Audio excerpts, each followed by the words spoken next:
Benvenuti e benvenuti. In questo video vi daremo un problema con soluzione di acustica.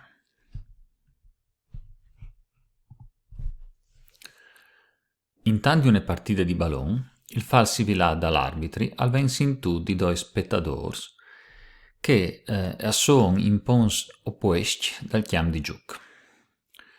Il primo spettatore al sin da sivilade con una intensità di 72 decibels. Il secondo con un'intensità di 56 decibels. Chiate il rapporto tra le distanze dei due spettatori dall'arbitro.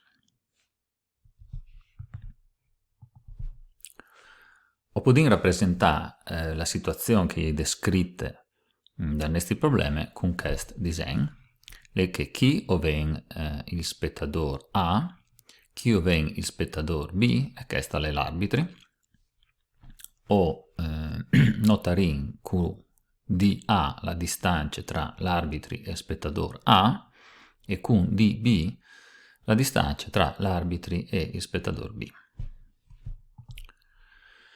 Dal test dall'esercizio ho saputo che beta A,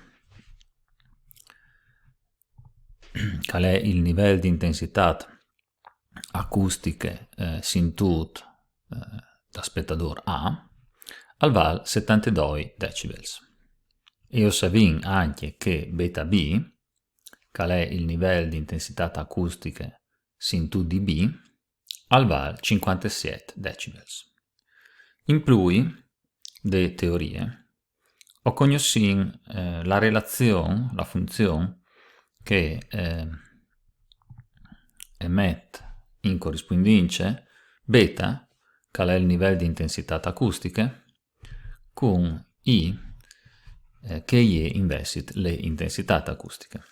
Questa relazione è dis che beta accompagna dis per logaritmi dal rapporto I dividuto I0, che I0 è la minima intensità acustica audibile. Naturalmente i logaritmi di queste formule è un logaritmi in base di is. Bene, chiatin la formula inviarse che ci permette di esprimere la intensità I in funzione del livello di intensità beta. Dunque, o vogliamo invertire queste formule e esplicitare I. Prima di tutto, per farlo, o divideremo per dis in maniera di chiamare questo coefficiente dei logaritmi. E ho chiatarino che beta dividuto dis accompagna al logaritmi di I dividuto I0. E dopo dopreremo la funzione inviarsi dal logaritmi in base dis.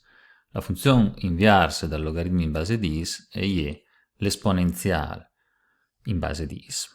E dunque ovarin che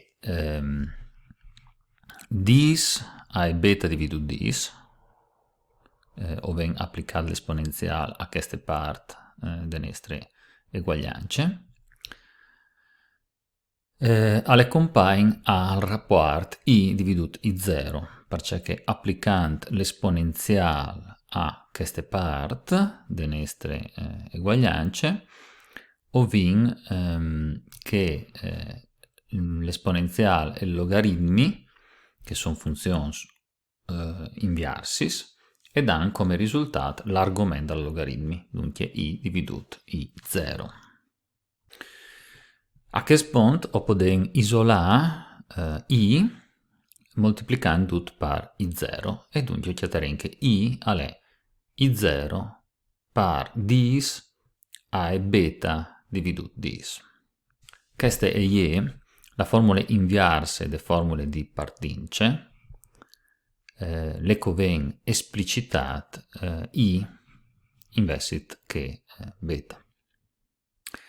A questo punto possiamo calcolare il rapporto tra le intensità de sivilade in tal punto A, dove si chiama spettatore A, e in tal punto B, dove si chiama spettatore B.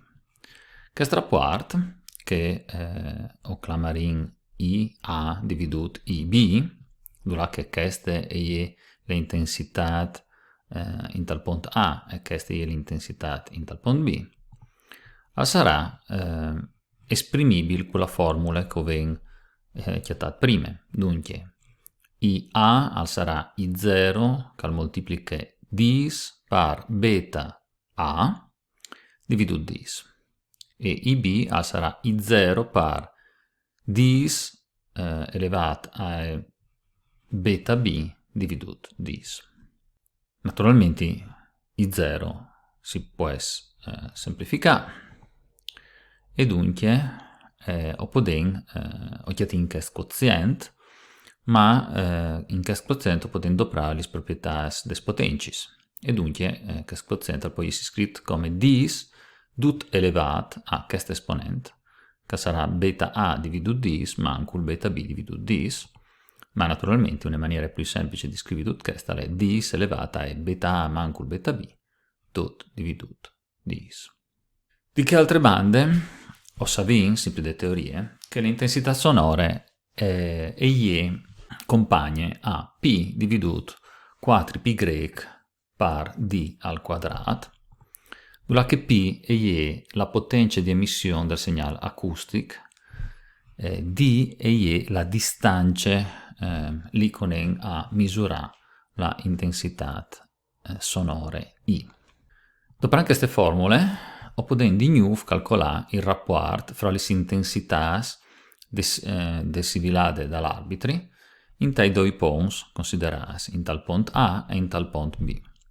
Questo rapporto sarà dunque compagno a, di nuovo, IA dividuto B, perché questo è il rapporto che stiamo calcolando, sarà compagno a l'intensità tal punto A, dunque P dividuto 4πy per dA quadri, lì che dA è la distanza dal punto A dall'arbitri, per l'inverso di IB, che sarà naturalmente 4πy per dB a seconda dividuto P, dove che dB è la distanza dal punto B dall'arbitro. In queste formule si può semplificare se di 4, se di πy, se di P, e dunque in maniera più compatta il rapporto IA dividuto IB alle compagno a dB dividuto dA tutto al quadrato. A questo punto ho chiamato il rapporto IA dividuto IB in due maniere diverse, perché questo rapporto, il rapporto tra le intensità sonore dal punto A e dal punto B, può essere scritto tanto che dB dividuto dA tutte le seconde, come vi ho detto prima, ma anche come dis elevato a questo esponente, beta A mancul beta B dividuto dis, come vi ho detto la prima parte del nostro percorso di risoluzione. Come beta A e beta B hanno dei valori che noi conosciamo, perché non vengono dal test, dall'esercizio, e dunque si può calcolare questo esponente. Questo esponente le compagna a 1,5. Dunque il rapporto dB dividuto dA al quadrato sarà compagno a dis elevato a 1,5. Ciò che nos viene domandato è proprio il rapporto tra le distanze dai due spettatori, che sono proprio dB e dA. Dunque dB dividuto dA può essere calcolato facilmente, perché sarà l'idris quadrate di dis elevato a 1,5. Doprant disegno le proprietà dei radicali, che il numero può essere scritto come dis a 3 mies elevato a 1 miec, e questo numero è dis a 3 quarts. Ma questo numero può essere di nuovo scritto sotto forma di radicale e alle compagno a la lidris quarte di dis a terze. Come possiamo calcolare questo numero più facilmente? questo numero alle compagna a 5,6, naturalmente approssimate. Dunque, in buone sostanze, il rapporto tra gli due distanti è circa compagno a 5,6 e questo alziare la soluzione dal nostro problema di partenza. Bene, grazie per la vostra attenzione e manti.